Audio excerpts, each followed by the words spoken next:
नमस्कार, दिन भर की बड़ी खबरों में आपका स्वागत है। मैं हूं अंशिता श्रीवास्तव।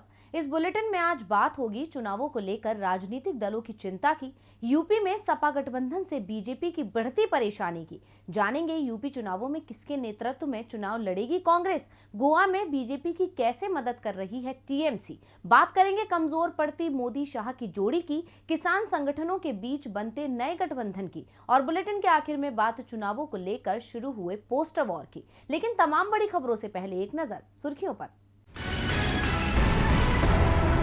मेडिकल छात्रों को मिली बड़ी राहत। 12 जनवरी से शुरू होगी NEET PG counselling. Supreme court के आदेश के बाद कराई जा रही है काउंसलिंग को लेकर रेजिडेंट डॉक्टरों ने किया था प्रदर्शन। देश में तेजी से बढ़ रहे कोरोना के मामले। दिल्ली के सीएम अरविंद केजरीवाल ने कहा कि नहीं लगेगा लॉकडाउन। पीएम मोदी ने कोरोना को लेकर की बैठक। बिहार बीजेपी की मुश्किलें बढ़ी। अब चिराग पासवान ने दी नीतीश को चुनौती, कहा जाति जनगणना पर बीजेपी नहीं मान रही बात तो एनडीए छोड़ दे नीतीश।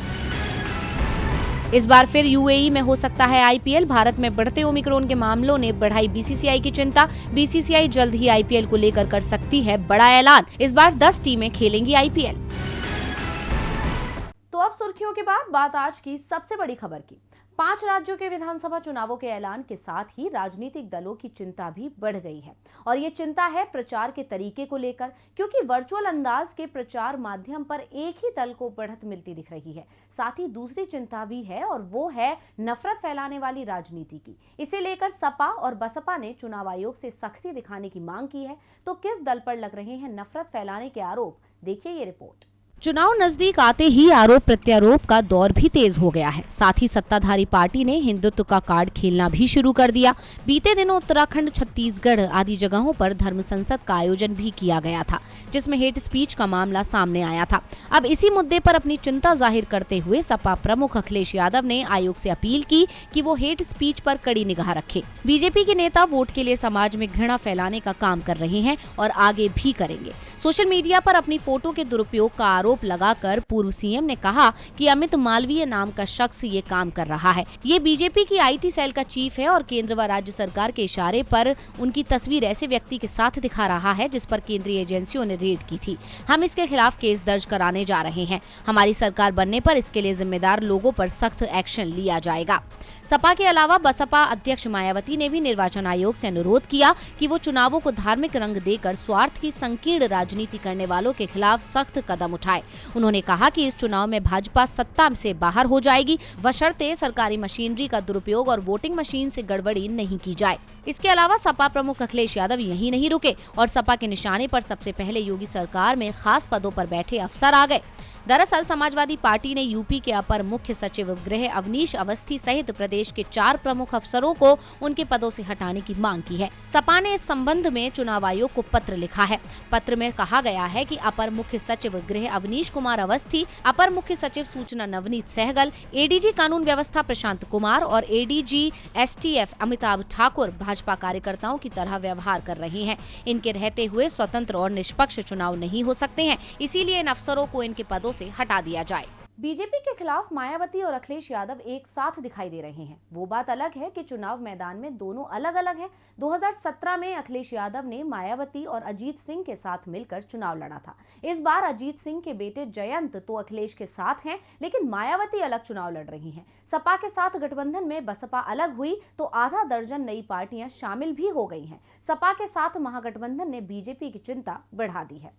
उत्तर प्रदेश में चुनाव की तारीख नजदीक आते ही गठबंधन की कवायद तेज हो गई है। समाजवादी पार्टी प्रमुख अखिलेश यादव छोटे दलों के साथ साथ अपने चाचा शिवपाल के संग गठबंधन का प्रयोग कर प्रचंड जीत हासिल करने की जुगत में लगे हैं। अखिलेश यादव की इस सियासत से बीजेपी के लिए सत्ता का सफर मुश्किल होता नजर आ रहा है। इसीलिए अब बीजेपी भी अपने रूठे दोस्तों को मनाने की कवायद में जुट गई है। खासकर वो राजभर को एक बार फिर अपने पाले में करना चाहती है। इसीलिए बीजेपी नेता और ज्वाइनिंग कमेटी के सदस्य दयाशंकर सिंह ने एक बार फिर ओम प्रकाश राजभर से मुलाकात की।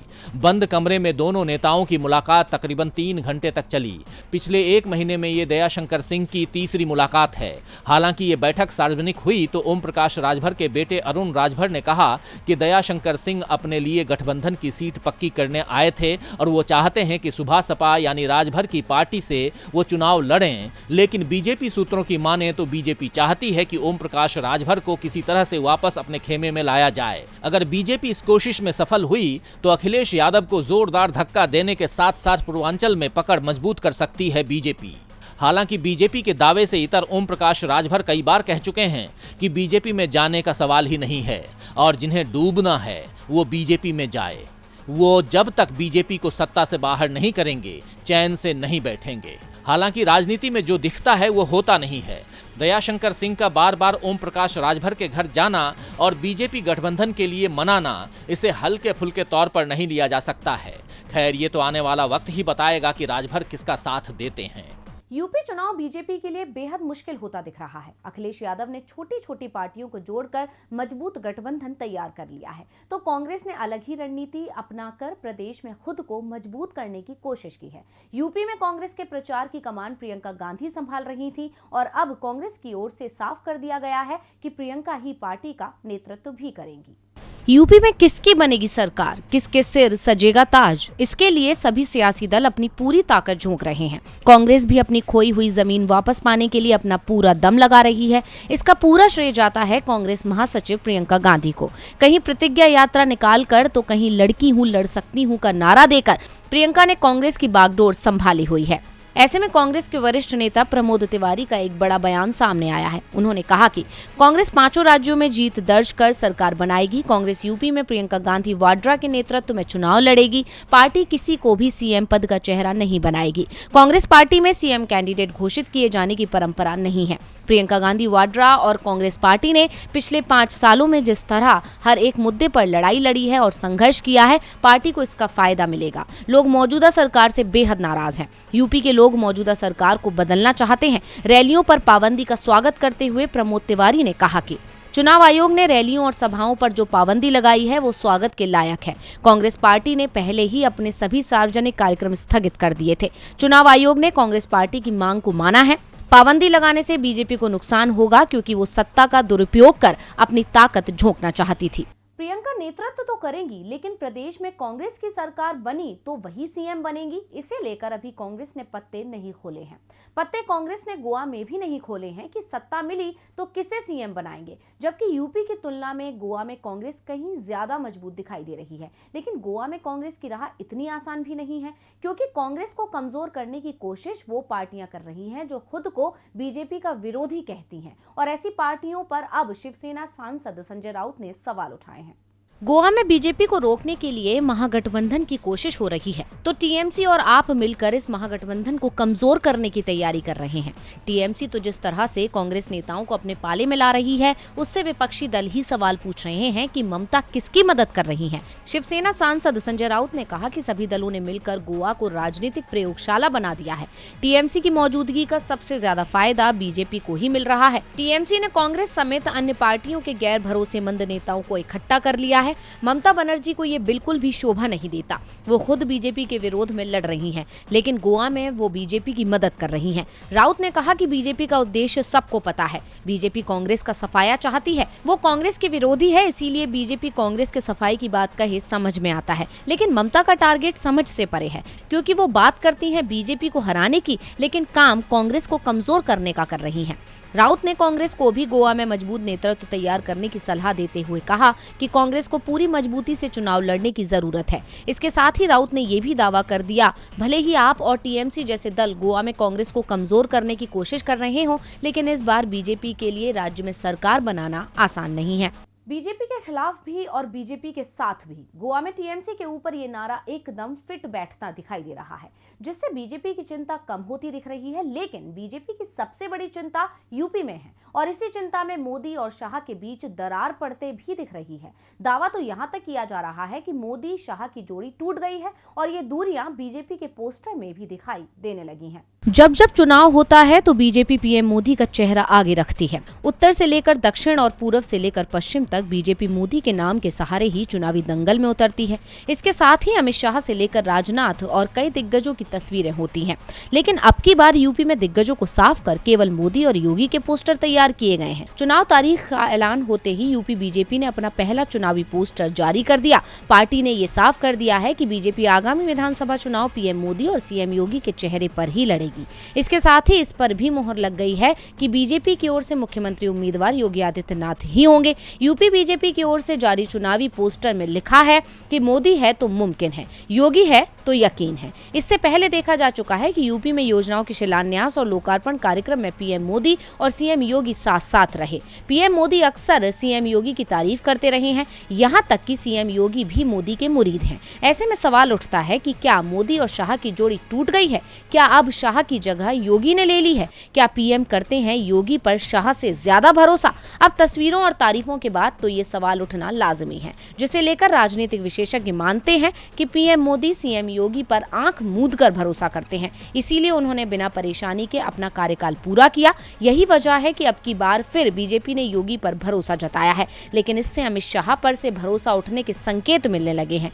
तो अब देखना होगा कि क्या वाकई योगी की वजह से आएगी मोदी और शाह की जोड़ी में दरार। दूरियां बढ़ रही हैं। हाल ही में मेघालय के गवर्नर सत्यपाल मलिक ने भी इस ओर इशारा किया था। वो बात अलग है कि बाद में मलिक अपने बयान से पलट गए थे और दोनों के बीच आपसी रिश्ते मजबूत होने की बात कर रहे थे। रिश्ते पंजाब में किसान भी मजबूत करने की कोशिश कर रहे हैं।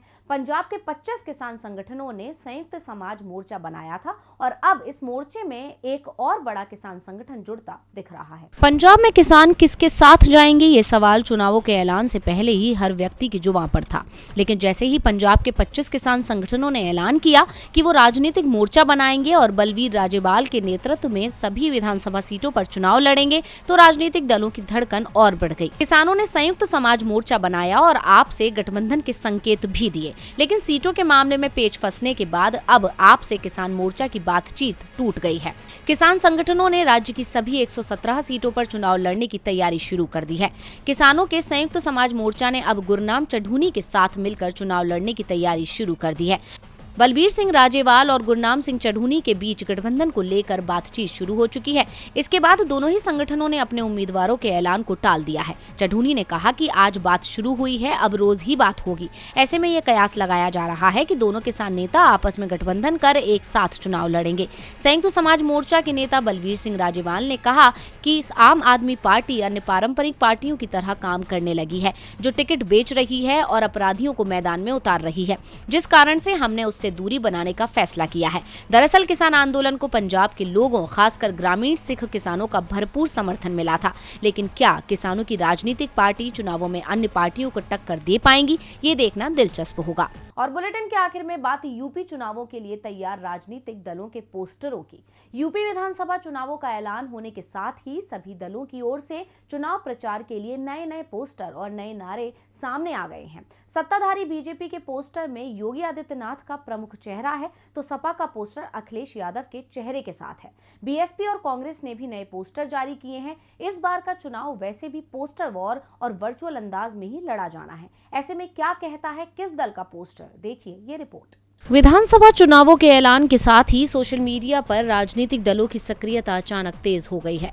यूपी में 7 चरण में मतदान और 10 मार्च को मतगणना, इसे लेकर राजनीतिक दलों के पोस्टर भी सामने आ गए हैं। सपा की ओर से सोशल मीडिया पर जो पोस्टर जारी किया गया है, उसमें अखिलेश भीड़ की तरफ हाथ लहराते हुए दिखाई दे रहे हैं और कैप्शन में लिखा है, चल पड़ी है लाल आंधी, आ रहे हैं समाजवादी।